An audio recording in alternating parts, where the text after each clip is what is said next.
Why is it all scratched up? I don't want one that's scratched up.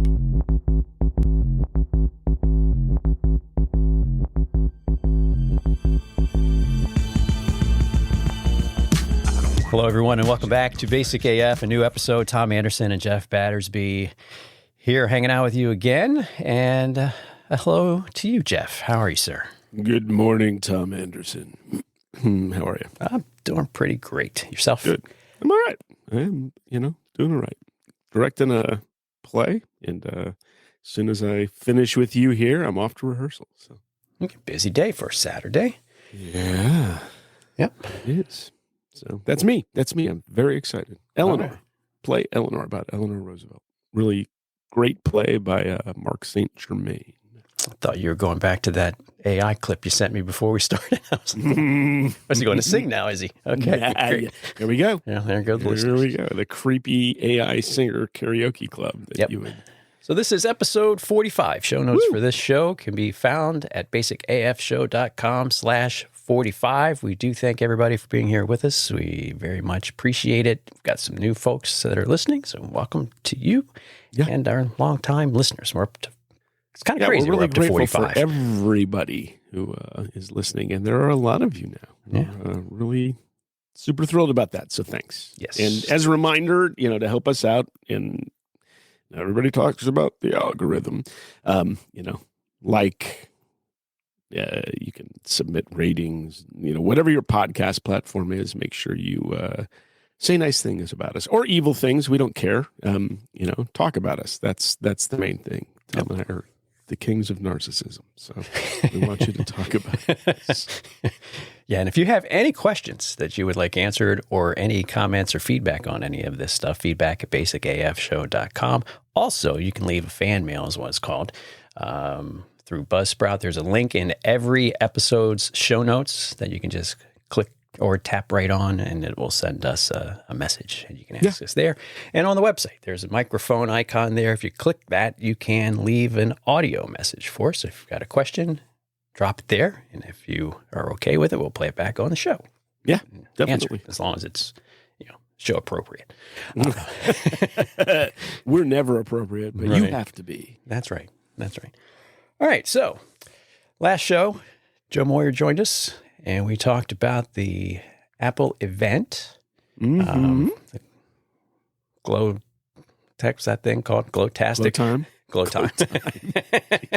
Okay, great. Man, how quickly we forget. Yeah, no kidding. It's very exciting. Yes, and so since then, we've had new operating systems released, new iPhones, Apple Watches, AirPods as well. And so we're going to talk a little bit about that stuff. Jeff got something new this week. I got a couple of new things, Tom. Ooh, a couple Two of things. new things. What you got?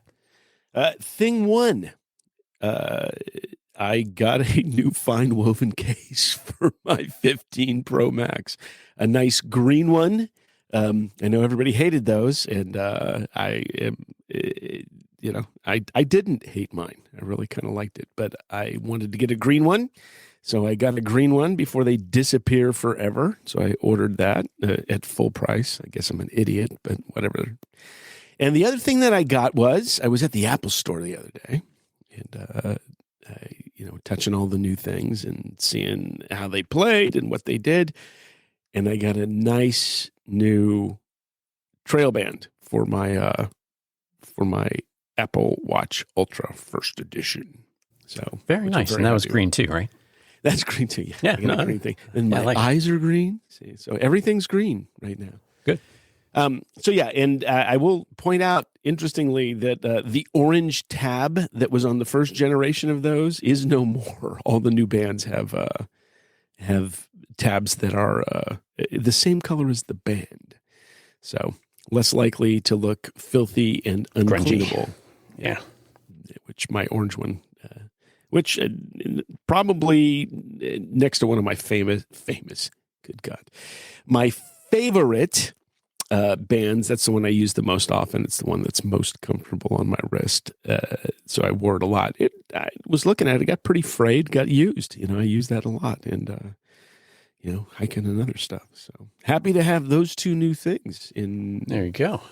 And just a tiny bit, I think, with the new band tiny bit of commitment to your watch lifestyle that you're still not 100% in on. I know, but wait for the ring, man. that was well, keep waiting. And but because bands are not cheap for that, so it's $100, dude. $100. Yeah, so good to see you taking that next step towards the commitment, which is the ring eventually. But I will say, I looked at I did put my fingers on the new Apple Watch Ultra 2 or whatever number it is, with the fine black finish, and man, dude, that in real life looks really good. Yeah, I bet it does. Yeah, I've all the pictures. It looks really good. Just seeing lots of dings on them already. Oh, have you? Yeah, people posting on threads and Reddit. And I'm like, yeah, that would, I don't know. I kind of don't know if I'd like that. Scratch. I know my Ultra has it. Like, I can see them, but because it blends in so well, you can't really tell. Right. That was my concern, right? Because we at work, when we buy our MacBooks, we typically just buy the silver ones because they conceal those little dings and everything pretty well. And one year, I don't know if it was a mistake in our ordering, but we got like a small batch of space grays. And they were the same way. They would come in, like, students bang them off stuff, and they would come in, and that shiny aluminum would really be obvious when there was a scratch there. And so we were like, yeah, let's not get any more of those. So why is it all scratched up? I don't want one that's scratched up. Anyhow. Yeah. So anyway, that's me. I bought new stuff, but you, Tom. Yes. Got some new stuff too. I did. I got an upgraded phone, like we talked about last episode. What did you get? I got the 16 Pro Max in natural titanium. Such a nice color. 156 gigabytes, so just the entry. Thought briefly about the 512, but I was like, nah, I don't think I'll really need it, because even on the 14 Pro with the 256, I still had like 100 gigs free. Yeah. So everything, balances with the cloud storage and all that, and stays optimized pretty well. And I don't really need to keep my entire photo library on the phone. I've got that on the Mac Mini, and it's backed up over there. But yeah, so I got that. I did get this very nice ultramarine silicone case from Apple that I was kind of apprehensive about, just from the previous silicone case that I had for my 14 Pro. It had a very like tacky feel to it, and it was a pain to get in and out of pockets, and it captured a whole bunch of lint. I don't know if Apple made any material changes to this. It appears that they did. It is not as hard to get in and out of pockets, and I was really concerned because it's on the bigger phone even. But I have not noticed really any struggles with it, and it has not really picked up a whole lot of lint. And I checked around on Reddit and on threads, and some other people have commented the same. So maybe they did. Maybe we're all just geeked because it's our new thing, and in 3 months we'll all complain. Because that could be too. But so far it's been pretty good. Yeah, rub it around your belly button and see what it does. That's disgusting. There go the listeners. Just for I will not be doing that. Sure, Tom. Whatever.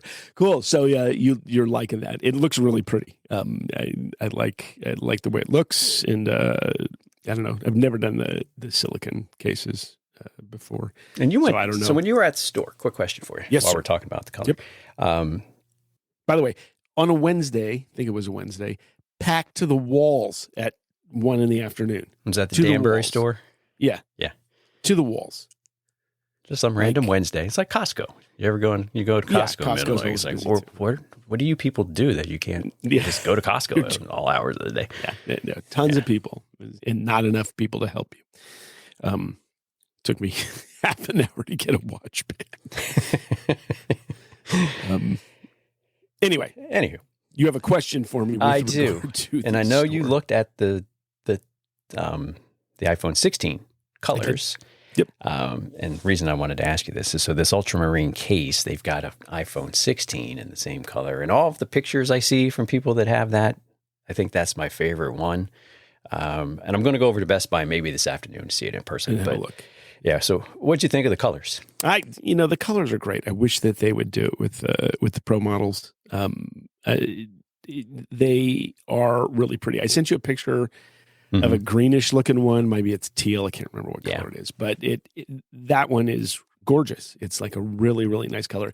I know we complained a little bit about the flatness of those colors, but they look really nice in person. So maybe photography of them doesn't quite do them justice. They're really nice, and the hand feel of those phones really great.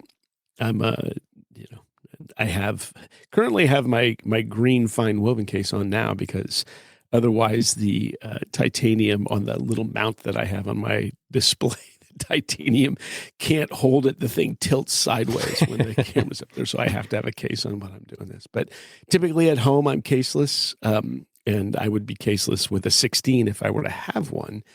And it's got a really nice feel to it. I will say that if I were doing a Pro Max again, if I were doing a Pro, if I were getting something now, I would go back to the Pro, not the Pro Max. The size on that is right in my sweet spot. I really like it. This one doesn't bother me. And I will say that the new 16 Pros, when I put them against each other, mine and my 15 Pro Max and the 16 Pro Max.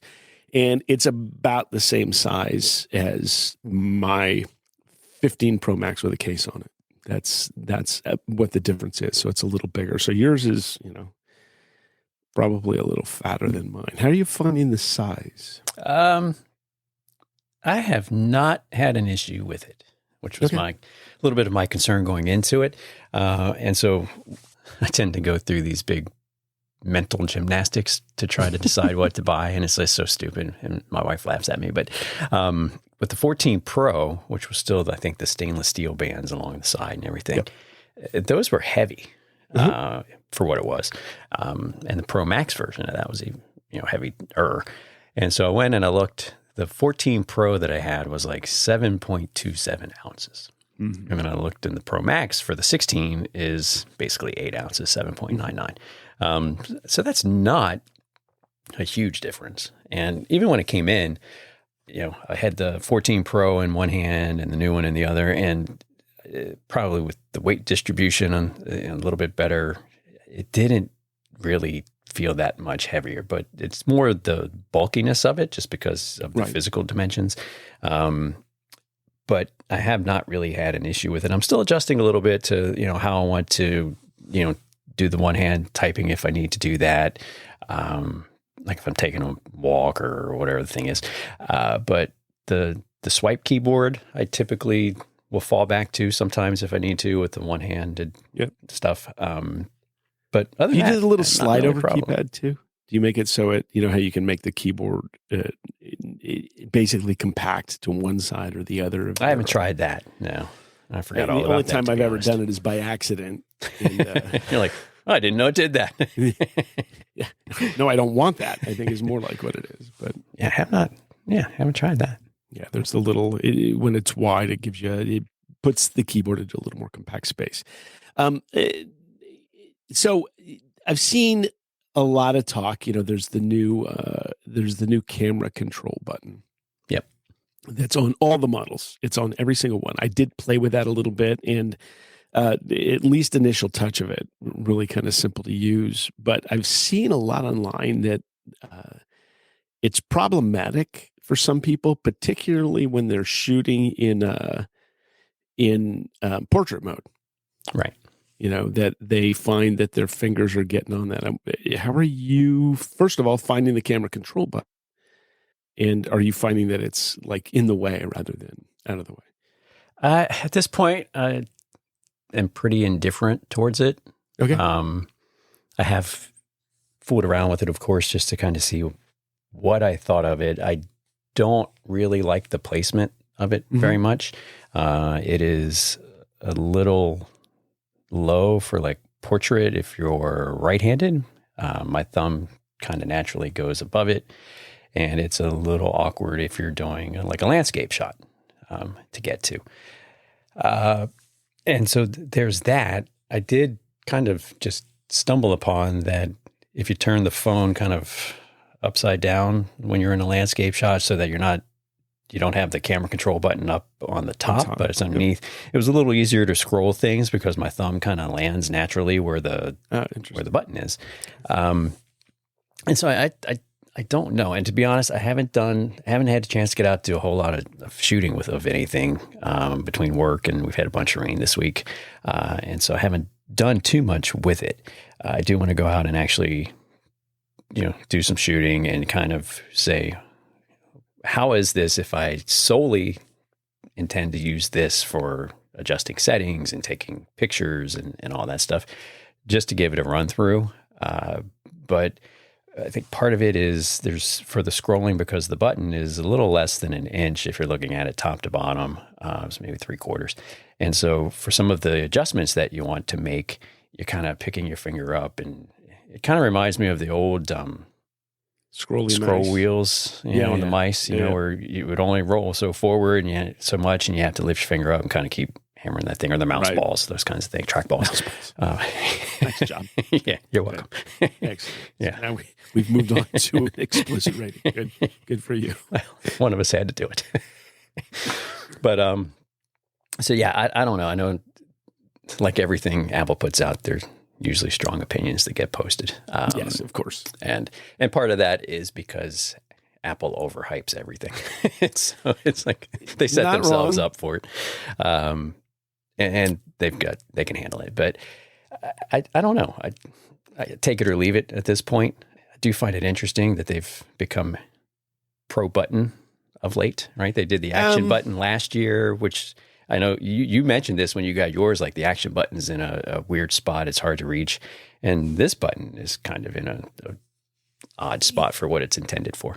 And I will say, so here's the interesting thing about that button, the action button. I have gotten used to where it is now. Initially, I thought it was out of place. And the more that I think about it, I think Apple did the right thing. It was the right decision.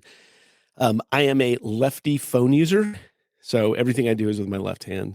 Okay, so it'd be better with that. Like it's right at the thumb almost. Yeah, exactly. So it's what I found with the action button is that it was a little far, particularly with the Pro Max, a little far to reach, but I've gotten used to it. That is my halide button, although now I have halide on the home screen too, which is a nice feature.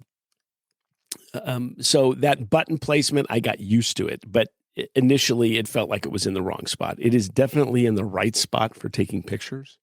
Like that action button, if you set halide as your camera that you use with the action button, you can also use that to take a picture. And that is correct for me, because I usually have that up. That is the way that you said that it might be easier, with the sound volume buttons in landscape mode to the upside and the camera control button down below. That is the way I normally take pictures. Yeah, I do that too. So that is the standard for me. What I noticed is when I was in store holding it is because I do everything with my left hand with the phone 90% of the time. That's where it is.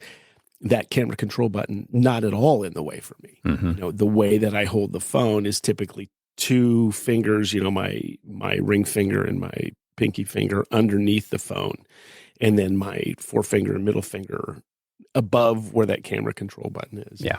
If I'm holding it that way. So it never gets in the way. I never would accidentally do something with that button, but that's because I hold it left-handed. I could very easily see that if you're right-handed, holding it the same way, your thumb's going to hit that spot. So that's I could see the placement being problematic, but for me, playing with it in store, the way that I normally hold the phone, the way that I normally take pictures, that makes a lot of sense for me to be able to control it underneath, with my left thumb, and then take a picture with my right forefinger, using the action button on top. So, yeah, I have not seen nothing that I could see that would be problematic for me in the way that it's set up. So I don't really know. And you've now gotten an action button. Are you using it for anything yet? Have you set what to do? So it's funny. I posted a threads there last weekend about that, and and I thought I would get like 6 comments. It ended up being like 350 comments on the action button. I was like, oh, Mr. boy. Popular. So algorithms, man. Almost 400. I'm looking at it now. With but that was 560. great because there were a lot of ideas there, and I think I'm going to pin that. And I'll put it in the show notes too, because if anybody that's got a new phone or even has a 15 Pro series that's got the action button, if you've kind of been wondering, what you could use that for, there were a lot of great ideas there. And some of them, I just use it like it was intended. It's a silent button, or I've switched it to be the flashlight or the torch, depending on where you are. But I think where I'm going to land is with shortcuts. And I have a shortcuts folder that I've selected that's got, 6 or 8 different shortcuts in it that I can run. I've been testing that with a couple of simple ones. Like I've got one that just opens the car app so I can start the car up and blah, blah, blah. And we'll see if it sticks. I don't know if it will or not. I want to go back through that list on that thread post to look for some more ideas that it may get me thinking. And there were some videos that were shared in there too. Stephen Robles did a nice video for that with a whole bunch of ideas, and he walks people through it. So that's in that post. So I'll put all that post in the show notes. And if you're into action button ideas, that's pretty much a gold mine, I think. Yeah, right now I was just scrolling through it. Yeah, it was nuts. Stuff there. I was like, oh boy. I think I'll use it. I'm just not sure where I'm going to stick with it yet. And I do want to say real quick though, back to the camera control button, Apple's case works great with it, with the button that they have. And that was something that was the reason I got the silicone case from Apple wasn't sure what third parties were going to do, because the camera control button, of course, was announced at the event. And so a lot of them for now have kind of defaulted to cutouts. Right. Which means your finger has to dip in pretty deep to be able to get to. Right. And the Apple case for it is very responsive. Like I don't really notice much difference between the case and not having the case on. So I think they did a nice job with it. So if that's something you're thinking about or have concerns about, and we'll see what the third parties do. I don't know. I think it'll be interesting. I don't know, I don't know how hard it is to make a button as a third party that does what that button does. I don't know. And it's how much would it increase the cost of their case or chew into their margins or whatever the case may be. No pun intended there. But so yeah, those are the buttons. All right, cool. And so you've been using it for a while. What's the display like? The display is great. It is noticeable with they've trimmed the bezels down even more. And so I put it next to the 14 Pro. My wife has a 14 Pro Max, put it next to those. And it is noticeable side by side. And even if you're not comparing it to anything, I mean, it's a very, very thin bezel along the sides, which is very nice. And just having the big display, I've enjoyed that so far, because I'm getting older, it's hard to see. So having things, the buttons I can are recommend a little cataract surgery. I'll tell you that right now. Gee, thanks. Yeah, you're welcome. I'll start a GoFundMe if you guys want to help me with that. But no, the display is great. Battery life, phenomenal.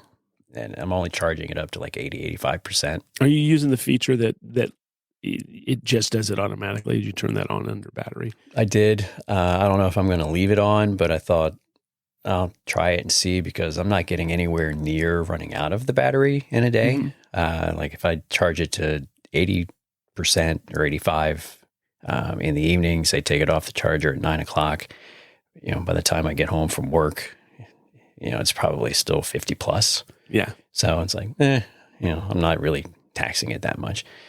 So we'll see. Yeah, that feature's great. And that will, it charges it up to 80% most of the time. And then maybe on the order once a month, it charges it to full. Same thing happens, by the way, with your Apple Watch. Yeah, and they put a setting in there where you can adjust.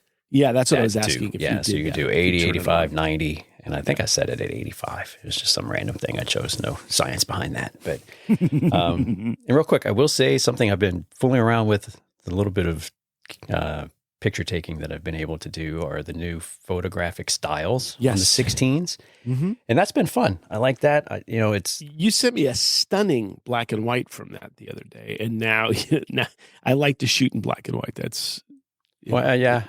I know you do. And I was like, oh, he might like that one. I would, yeah. And so has me looking at maybe I need this phone. I don't. No, it'll be there next year or the year no after. doubt. So, but it really is. It was gorgeous. The picture that you sent me, amazing in terms of the quality. I have gone so far as to look at handheld black and white digital cameras. That's all they do. They're a little pricey, so not going to be doing that. But this feature I would love. And is it more than one black and white photographic style, or is it one photographic style that's black and white? They have, I believe there are two black and white, and then I want to say maybe 8 other options that you can have. And so you can do tone, you can do the color, saturation, and stuff like that. But it's kind of cool because when you choose the photographic style that you want to use, there's a little touchpad that shows up at the bottom of the camera app, and you can kind of slide that around. What does that do? It adjusts some of the properties of I'll call it a filter for lack of better words, that the style is applying. And so you can adjust like the tone and things like that within the frame before you take the shot. And you can go in after, because they're capturing that data now in the image pipeline. You can go in after when you're editing the picture, and you can change things up to the different styles if you want to. So I've been having fun with that. And, is it as good as if you really sat there and dialed all the settings in manually? I have no idea. But that picture I sent you literally was spur of the moment, and it was for an Instagram thing. I just took it, boom, posted it. But then when I looked at it a little later, I was surprised how it turned out. I was like, wow. Yeah, detail on it. Yeah. And the raindrops on the car, everything was really pretty slick. I was going to ask another question about that, and now I've slipped off the deep end and can't remember what it was. I'll remember it in a second. The ability to be able to do that, though, I think is a nice feature. Here's what I was going to ask. I knew if I talked about the photos for a second longer, my brain would kick back in, and I'd be here to talk about it. It looks like they have one of those settings is something similar to Halight's Process 0, where I've seen a lot of photographs. Maybe even Chris Freytag was one of the ones that did that. And maybe we should get him on to talk a little more about the photography piece of that. But it looks like there's the option not to over-process your photos when you take them. Have you looked at that or played with that at all? I have not. Okay. Yeah. That's one of the things I really like about Halide now and that's the only way I shoot with that, is it doesn't do the same amount of processing as might normally be the case when you're taking a photograph. Is that in the styles or is that in the camera settings? Do you know? I don't know. Because one of the photographic styles they have is neutral, but I think that's just I think that's a tone and color. Yeah, or it's more just now. There's some option similar. It seems like it's similar to Process 0, where it's not brightening the greens and the reds and all that kind of stuff, right? Which look pretty, but can be a little overdone. Recently, so much about photography in phone is about the computational capabilities of those phones and what they can do. Yeah, so there are 15 photographic styles, and then inside each of those, with that touchpad there and a little slider underneath, you can adjust the properties for the tone and the palette and color. Okay. Yeah, so it's pretty nice. I think it simplifies a lot of that for people who want to stylistically play with their photographs, right? Say, maybe I make it look the way I want to, a little easier, and have some fun with it without having to dig too deep into settings. And because when you go into edit photos, obviously you got all those slider options you can choose for brilliance and saturation and everything. Yeah, and which are still there if you want to do that.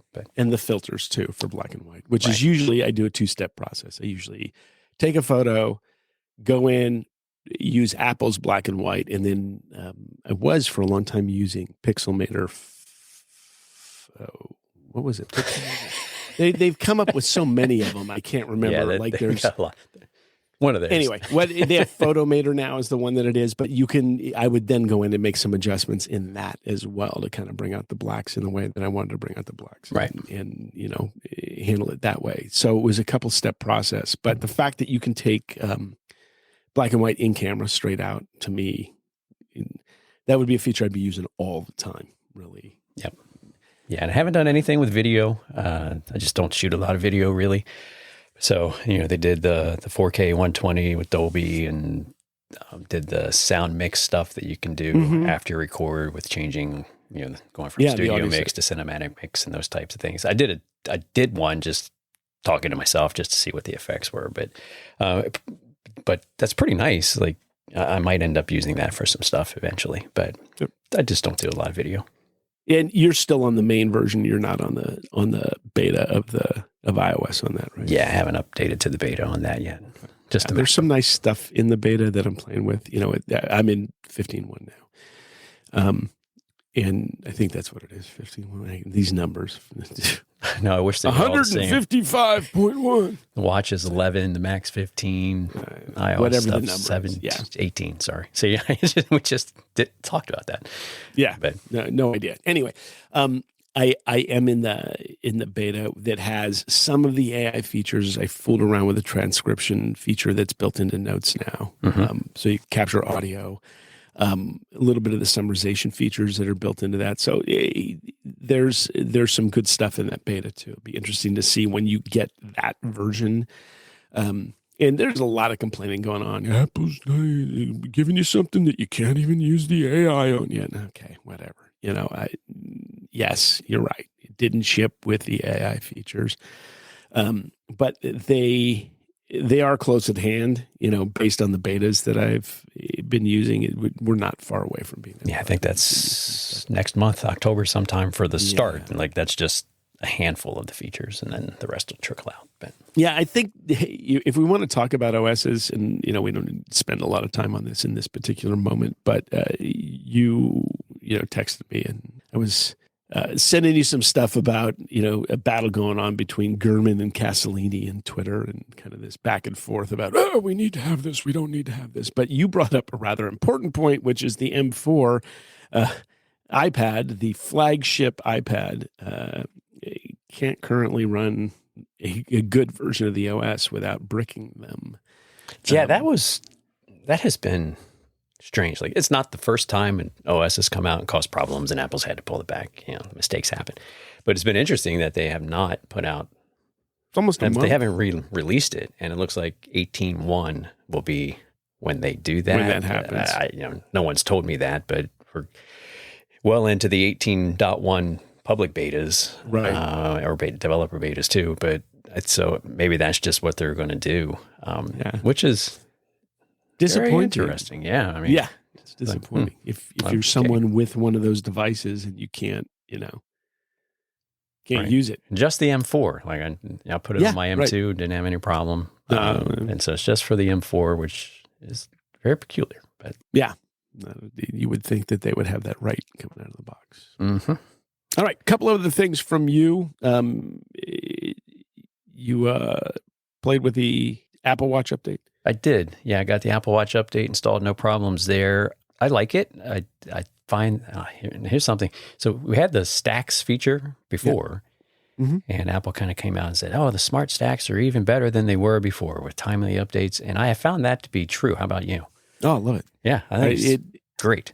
It's, the fact that it pops up stuff for surfaces, things that are, that I need to see now, 3 or 4 things. There's not a lot of things in the stack, usually a soccer game score, maybe a text message or 2 that's there and a couple of other things. So yeah, I'm with you. I really like that a lot. Those stacks are nice. And the UI change that it makes, you still get your watch face. I put on last week, one of the new watch faces, not the one that everybody's in love with, that I'm not in love with. The Flux. What's that? The Flux is the one. Yeah, the Flux. Yeah. Capacitor. It's a flux capacitor. I was going to go flux around and find out, but you're more charming than I am. Well, but it keeps the watch face on the side. It keeps that look. The new one. I don't even know what the name of it is. I would have to pull out my. Is that the Luminance or? Yeah, it's really pretty. Like you turn your watch around and it kind of, the colors on the watch face change. I really like it a lot. So, but when something important pops up, that new feature makes it so it's really easy to see both your watch face and then anything else that you need to do. So I do enjoy it quite a bit. I think that's a great feature. Yeah, and where that has really been great is with the Apple Sports app. So you remember when Apple Sports came out, we were like, oh, that's kind of plain.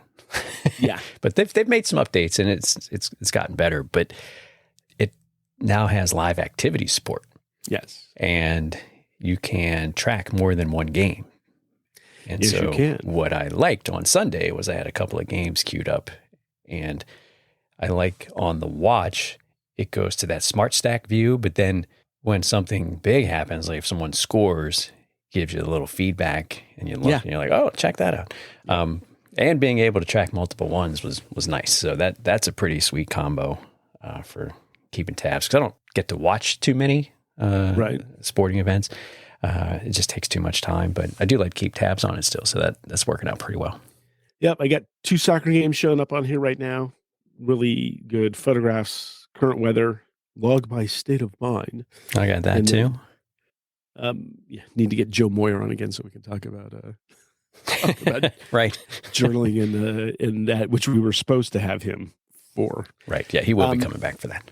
And you made a note about the timers app. It's back to where you like it now. It is. Yeah. If you recall, but if longtime listeners may too, when WatchOS 10 came out, I did a lot of griping on our episode about the timers app. They just made some changes that didn't seem to make a whole lot of sense, like with the interface and all of that. And so they've corrected most of those. I still like the look of it in WatchOS 9. I think it just visually, with the contrast, with the bolder type, and I think the color might have been a little brighter on some of the UI pieces. I just thought it looked better. But, in WatchOS 11, they put they brought favorites back, where before in 10 it was just recents. And so that always irritated me because, as I said before, I typically use the timers app during a workout, right? So it's like different intervals in between sets, like rest periods. It could be 90 seconds, it could be 2 minutes, it could be 30. And so those are what I had as my favorites before. But when recents came out, if I had done a 10-minute timer for something that was cooking or whatever, it busted up my list and I'd have to putz around with it. But they brought it back. True Apple style, they don't call them favorites because, well, gee, we should have not taken away the favorites. They're called pinned. But they're back. So at least you can do that. So that was good. All right. And finally, Vision OS. What about it? Did you update and use it? I did. I updated it. Don't be evasive, pal. No, I updated. This is not our first date. Well, I'm trying to keep the romance alive, man. I did update. No problems updating. The gestures for going back to the home screen and for Control Center are a welcome addition. The Bora Bora environment looks nice. Good. Okay, looks nice. Great. How's that football? Yes, yeah. And so, yeah, that's Vision OS 2. So the pain points for me are still there. 2 big ones. It still needs some kind of an app switcher. So if I've got like Command Tab kind of thing. Yeah, and I know that that's going to take some thinking, I guess, because of the spatial nature of it. Because, well, what if the Safari window is out in the kitchen and you're in the living room with this and you switch to Safari? Should it switch to where you are? Or should it lift your body up and carry you into the kitchen? That would be great. That would be worth the price. But so that, and then it still doesn't maintain the window states, the positions when it reboots. And if the battery runs out, it shuts down. And so when it shuts down, that's a reboot. So you lose all of your placements. And I mentioned to you, and this, I don't know how many people notice this or pay attention to it. This could, just be me, but I must look around a lot when I'm using like my Mac or my iPad, just at things that are on the screen. And I think in life, we just do that, right? Because it's kind of part of, stay aware of what's going on for thousands of years, right? It's a survival thing. And so there's just constantly glancing around. Day to day, you don't really notice it because that's just what you do. Right. In Vision OS, that looking around. It's lighting up UI elements and the sounds are going doot, doot, doot, doot, doot, doot, doot, doot. And I'm like, God, I'm about to lock up here. So that might just be a me thing. I don't know how many people, and I've looked at the settings. I didn't see anything obvious to tone that down, but I may have missed it. So I don't want to say it's not there. It could just be me not knowing which settings to do. Yeah. All right.